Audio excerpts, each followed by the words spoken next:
Vous suivez Holiday Time sur CRTV Sports and Entertainment. Nous retrouvons à présent notre invité. Il s'agit de Mohamedou Aminou. Bonjour. Bonjour, monsieur Nestor. Oui, bienvenue sur CRTV Sports and Entertainment. Je précise que vous êtes le promoteur du championnat de vacances Mohamedou Aminou 2023, 6e édition, qui se dispute depuis le 25 juillet dernier dans la localité de Tigné. Nous sommes dans le département du Faro et Deo, région de l'Adamawa, un championnat qui bat son plein. Dites-nous globalement comment se déroule votre championnat. Bon, le championnat Mohamedou Aminou 2023 se déroule normalement. C'est divisé en 4 secteurs. D'abord, le secteur de Tigné, qui regroupe les villages autour de Tigné, avec 9 équipes. Et puis, comme deuxième secteur, il y a le secteur de Doualaïel, qui y compris Carrefour Galim, Bourlé, et Doualaïel même. Maintenant, comme troisième secteur, il y a Libon, il y a le Faro Orange qui abrite la Sodepa, Ngaoutere et puis Libon Boum. Comme quatrième secteur, nous avons le secteur de Sadek, Woulde, Walkosam et puis les 2 Garbaya. Alors, Mohamedou, comment les matchs sont organisés, puisque vous parlez de 4 secteurs et plus de 15 villages concernés, comment les matchs sont organisés au quotidien? Les matchs sont organisés dans les secteurs, donc les villages se regroupent dans les secteurs. Et puis, à la fin, les champions de chaque secteur vont se retrouver dans la ville de Tigné pour une grande fête durant une semaine pour déterminer le champion de notre arrondissement. Et comment cette fête est organisée? La fête des champions, vous appelez ça comment déjà? La fête des champions, les playoffs? Les playoffs, oui. Donc les 4 champions vont se retrouver à Tigné, donc juste pour une fête d'environ une semaine. Et comment cette fête est organisée généralement? D'abord, tous les jeunes sont impliqués, les danses traditionnelles, les autorités sont aussi impliquées parce que notre préfet assiste toujours à nos finales que nous organisons. D'accord. Mohamedou Aminou, je reviens à vous. Juste le temps de nous rendre à l'instant du côté de Tigné pour retrouver quelques images de ce championnat qui bat son plein, et c'est dans cet élément de Mohamed El Kabi.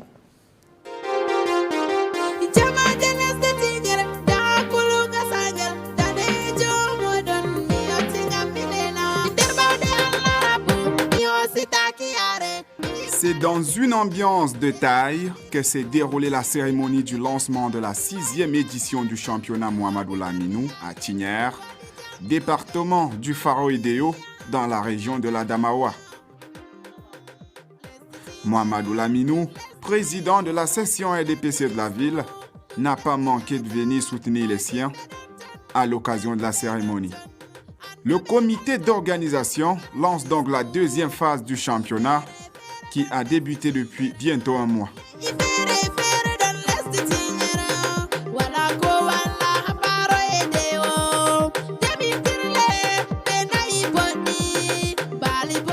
Bien avant, comme à l'accoutumée, le rappel des principes reste primordial lors de chaque édition du tournoi. Nous avons l'habitude d'organiser ce championnat avec 4 sous-secteurs. Le secteur de Tigné qui regroupe parfois 8 à 9 équipes. Nous faisons 2 poules et on fait jouer les jeunes. Et nous y mettons aussi quelques équipes de la périphérie, à savoir Paroquier ici. Et nous avons le secteur de Sadek qui regroupe Sadek, Walkosam, Woulde et Garbaya. De l'autre côté, c'est le secteur de Doualaïel même, Gassangel, Carrefour Galim et Bourlé. Et vers le côté de Libon, nous avons Libon, Ngaoutere et Faro Orange, Sodepa. Mais l'édition de cette année garde une particularité par rapport aux anciennes. Et exceptionnellement, cette année, nous aurons un play-off qui va regrouper le champion de chaque sous-secteur ici à Tignières, nous allons faire un mini-championnat pour sortir le champion de l'arrondissement. Et je puis vous dire que nous sommes très contents. Les jeunes sont vraiment assidus et les activités vont bon train. Ce jeudi dans le secteur, Carrefour Galim sera aux prises à Douala FC sur le stade du Carrefour Galim. Et puis vendredi à Libong, belle opposition entre Libong FC et Parorange FC dans la même localité. Sur les visages des populations venues nombreuses pour cette cérémonie, on perçoit de l'harmonie, de la convivialité ou encore de la joie du vivre ensemble. Il n'y aura pas que du football au programme des activités qui seront organisées. Il faut s'attendre à beaucoup plus. Cette année, nous aurons beaucoup à faire. Pourquoi? Parce qu'il y aura le championnat de tir à l'arc, volleyball et puis course de chevaux. Et je vous rappelle aussi qu'à la fin, nous allons organiser une rencontre où chaque jeune de l'arrondissement de Tignières diplômé peut venir pour qu'on travaille. Nous aurons le répertoire de nos jeunes qui ont le diplôme et qui chôment. Nous allons travailler ensemble, Inch'Allah, chacun aura sa place. Des activités qui concourent à rassembler, à divertir ou encore empêcher l'oisiveté des jeunes pendant ces vacances. Vivement la suite de la compétition pour le plus grand bonheur des spectateurs.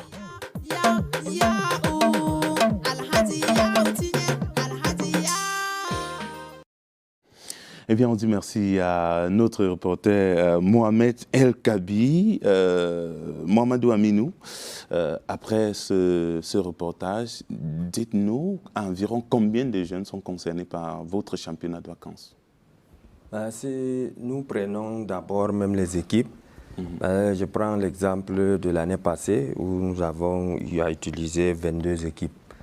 Et si nous prenons seulement les joueurs, et qu'on multiplie 20 joueurs par 22, ça peut nous donner environ 400 quelque chose de jeunes qui sont impliqués directement au championnat.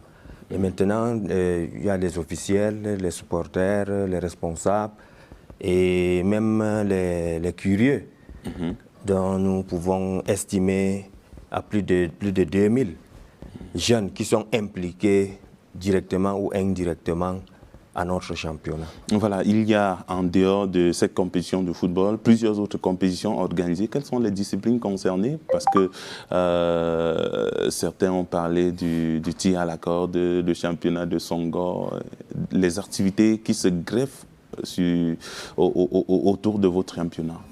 Effectivement, c'est pour essayer de renforcer davantage l'animation. Donc pour cela, vous savez que par exemple, quand on parle du championnat de tir à l'arc, c'est pour les vieux et les anciens qui peuvent se mesurer et puis pour montrer ce qu'on fait dans l'arrondissement de Tignières et ce que beaucoup savent faire dans notre arrondissement. Nous sommes rendus à la 6e édition, Mohamedou, et ça veut dire qu'il y a eu 4 éditions. Est-ce qu'on peut avoir une idée des faits marquants de la 5e édition, l'édition de l'année dernière?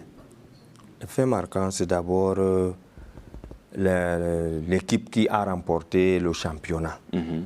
D'abord, les 2 finalistes n'étaient pas de la ville de Tignières. Donc, le champion est sorti du secteur de Sadek et le vice-champion de Liban.